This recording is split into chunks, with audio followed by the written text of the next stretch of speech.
New developments in the New York hush money case against President-elect Trump. The Manhattan District Attorney says the judge can hold off on sentencing. This as continued backlash against Matt Gaetz, Trump's pick for Attorney General. NBC's Alice Barr reports on Trump's return to the White House.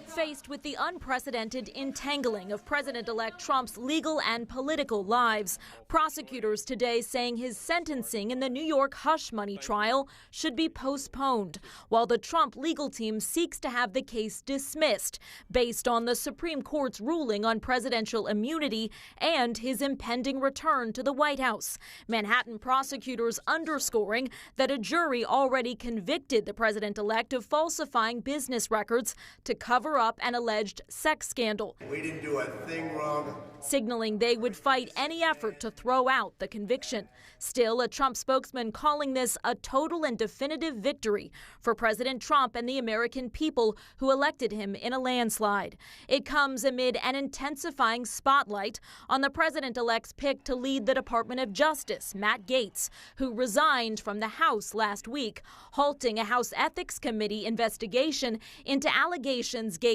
fiercely denies of drug use and sexual misconduct.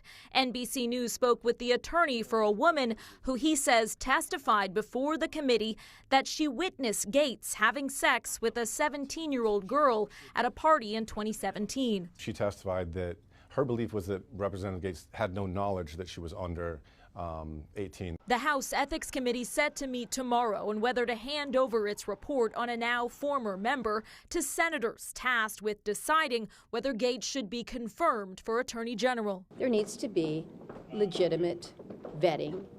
When I say legitimate, I mean just thorough vetting that the committees do. This is our job. This is the role of advice and consent. The Justice Department ultimately chose not to charge Gaetz, and his spokesperson calls the allegations baseless and intended to derail the second Trump administration. In Washington, Alice Barr, NBC News.